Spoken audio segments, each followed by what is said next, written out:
हमारी संस्कृति, हमारे संस्कार सदा रहें हमारे साथ। सब्सक्राइब करें तिलक। धर्मराज युधिष्ठिर के लिए ज्ञान की गंगा बहाइए, जो इस पृथ्वी लोक पर आपके बाद भी लोक कल्याण के लिए बहेगी और लोगों की ज्ञान पिपासा दूर करती रहेगी। हे प्रभु, आपने अपने भक्त से विनती करके उसे लज्जित कर दिया है,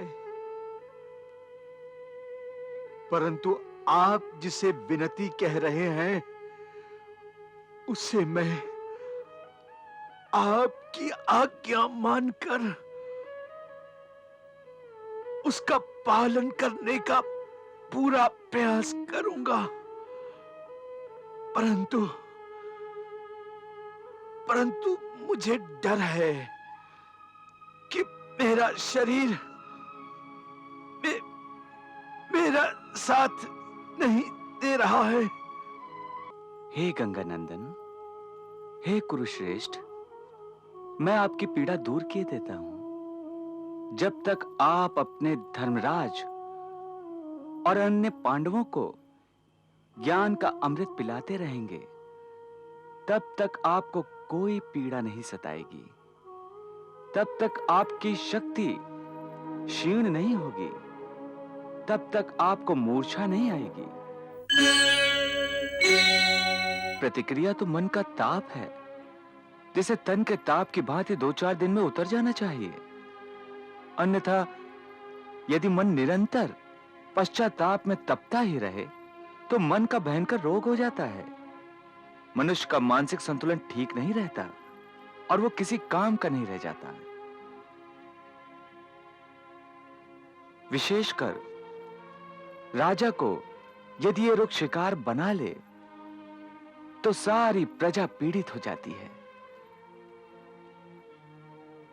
इसलिए इस रोग का तुरंत उपचार करने के लिए मैं सभी पांडवों को आपके पास लाया हूं, क्योंकि मैं जानता हूं कि ज्ञान प्रकाश ही इस रोग का अचूक उपचार है। प्रभु, आप क्यों मुझे लज्जित कर रहे हैं? मैं भला कहां का ज्ञानी हूं, और मन का ये रोग तो युद्ध से पहले ही अर्जुन को लग गया था।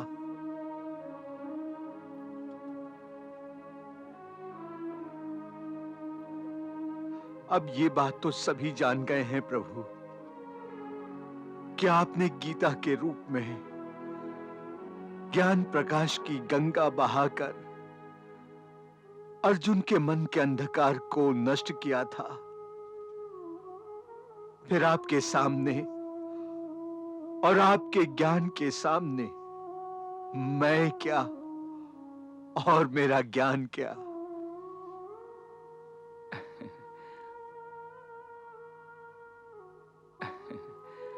पितामह, अर्जुन की बात दूसरी थी। वो मेरा मित्र है, इसलिए मित्र के नाते मैं उसे सीख दे सकता हूं। परंतु धर्मराज युधिष्ठिर मेरे भ्राता हैं, बड़े भैया हैं। यदि मैं इन्हें सीख देने लगा तो ये छोटा मुंह और बड़ी बात होगी। और यदि आप अपने अनुभव और ज्ञान के भंडार से पांडवों को कुछ नहीं देंगे तो ये लोग आपके ज्ञान से सदा वंचित रह जाएंगे। इसलिए हे शांतनु, धर्मराज युधिष्ठिर के लिए ज्ञान की गंगा बहाइए, जो इस पृथ्वी लोक पर आपके बाद भी लोक कल्याण के लिए बहेगी और लोगों की ज्ञान पिपासा दूर करती रहेगी। हे लोकनायक, हे वासुदेव, हे प्रभु, आपने अपने भक्त से विनती करके उसे लज्जित कर दिया है, परंतु आप जिसे विनती कह रहे हैं उसे मैं आपकी आज्ञा मानकर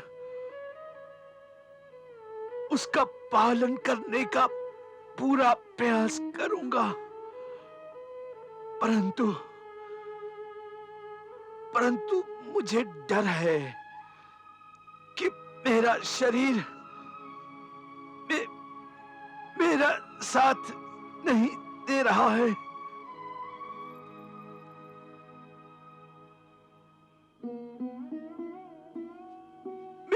मेरी शक्ति हर पल क्षीण होती जा रही है।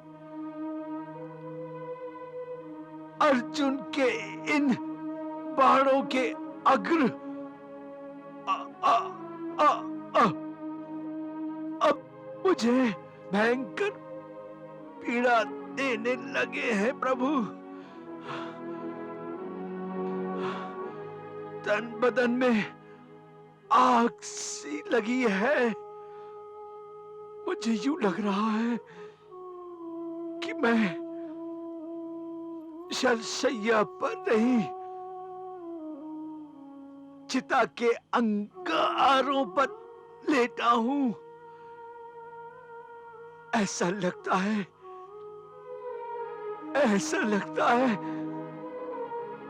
कि किसी भी पल मुझे मूर्छा आ जाएगी। हे गंगानंदन, हे कुरुश्रेष्ठ, मैं आपकी पीड़ा दूर किए देता हूं। जब तक आप अपने धर्मराज और अन्य पांडवों को ज्ञान का अमृत पिलाते रहेंगे, तब तक आपको कोई पीड़ा नहीं सताएगी। तब तक आपकी शक्ति क्षीण नहीं होगी। तब तक आपको मूर्छा नहीं आएगी।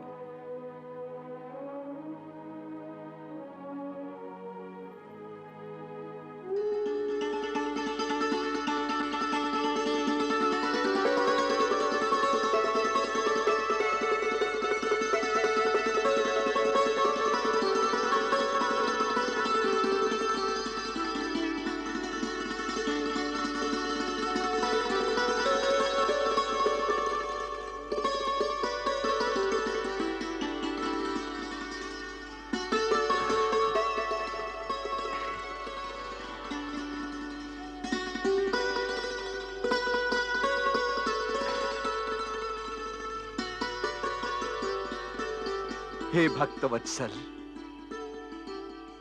हे विश्वनाथ, तुम्हारी लीला अगाध है।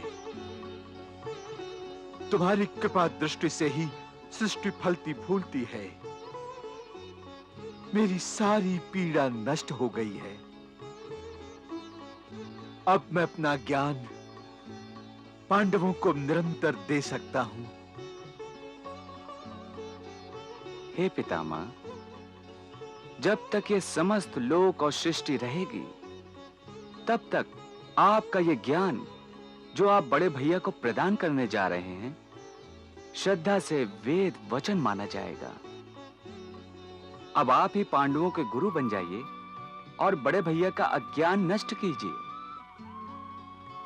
बैठो युधिष्ठिर। जी पितामह।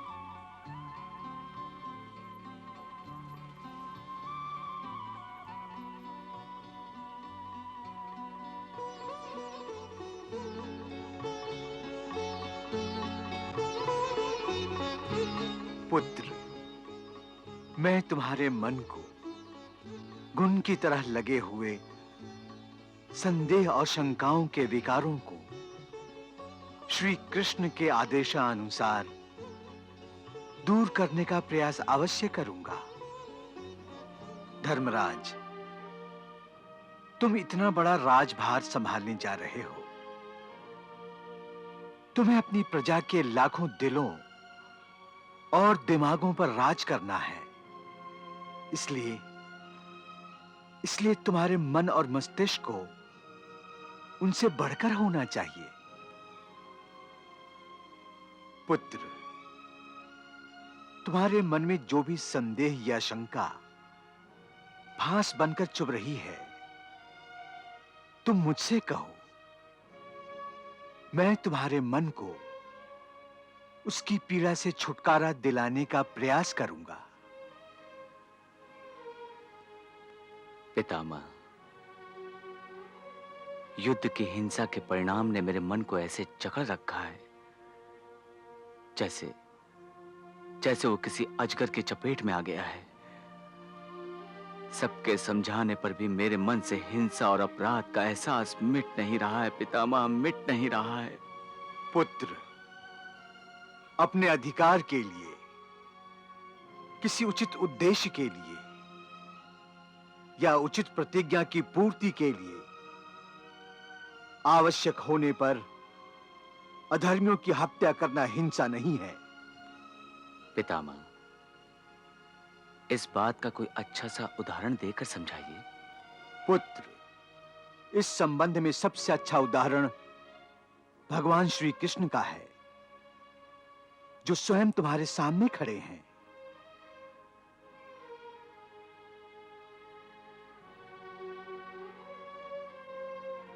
तुम्हें याद होगा, जब राजसूय यज्ञ के समय श्री कृष्ण को राजाओं का राजा चुना गया था, तो उन्हीं के रिश्ते के भाई शिशुपाल ने इसका विरोध किया था। इतना ही नहीं, वो अनुचित और असभ्य रूप से गालियां देने लगा। प्रभु श्री कृष्ण ने उसके हर पाप को क्षमा कर दिया। परंतु जब शिशुपाल के 100 पाप पूरे हो गए, उसके पापों का घड़ा भर गया, तो उन्होंने ये नहीं देखा कि शिशुपाल उनका भाई है।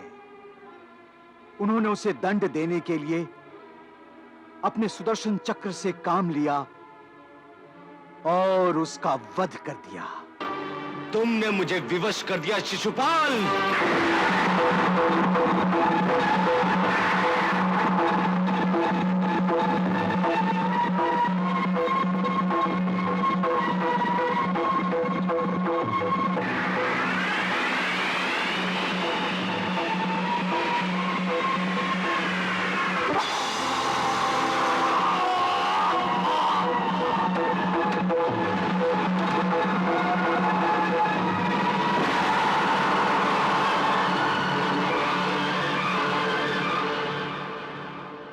पुत्र युधिष्ठिर, जब किसी पापी को 100 बार क्षमा करने पर भी उसमें परिवर्तन ना आए, वो धर्म के रास्ते पर ना आए, तो ऐसे अपराधी और पापी को दंड देने के सिवा कोई रास्ता नहीं रह जाता।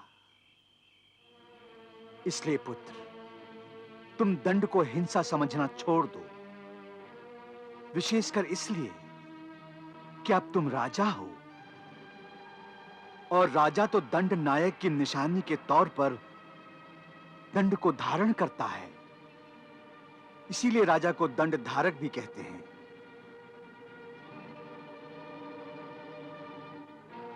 पुत्र, दंड देना राजा का धर्म है।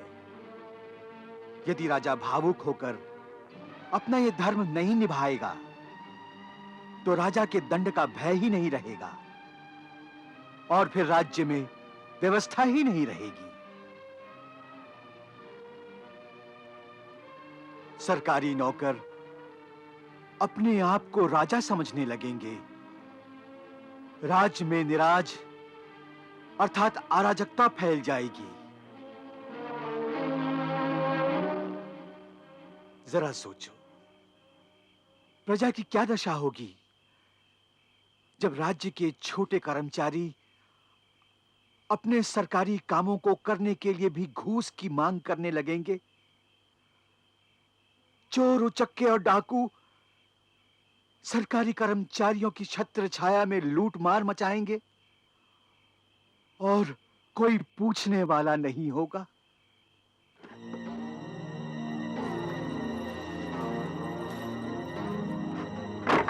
चोर, चोर, चोर, चोर, चोर, चोरी करता, चल।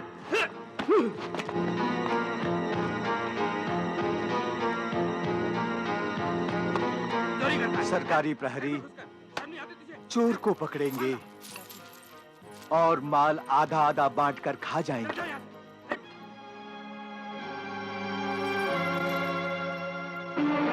बूढ़े प्राणियों को, जिनका कोई नहीं होगा, निस्सहाय समझकर गुंडे उन्हीं के घरों से निकाल बाहर फेंक देंगे।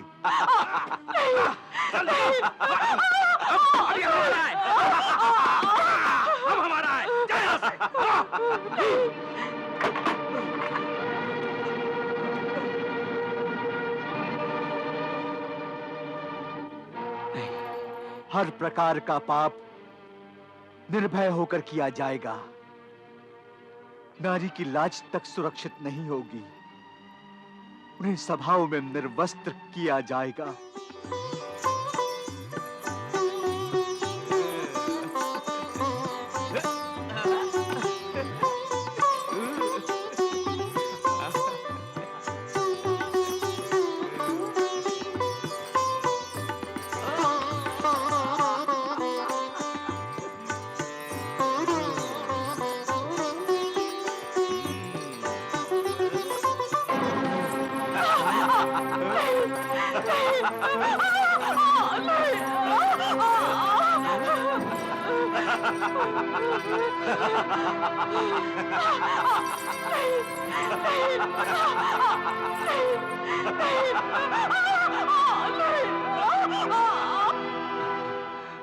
नहीं नहीं, ऐसा नहीं होगा। मैं ऐसा अधर्म नहीं होने दूंगा पितामह, नहीं होने दूंगा। परंतु यदि तुम धर्म युद्ध के परिणाम को अधर्म समझकर यूं ही शोकग्रस्त हो गए तो यही सब कुछ होगा। इसी अधर्म का राज होगा। तुम्हारे सामने ही ये पाप होंगे,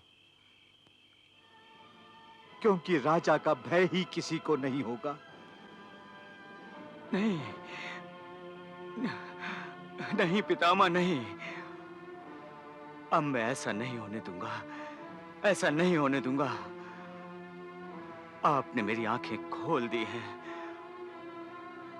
अब मैं धर्म का राज स्थापित करूंगा।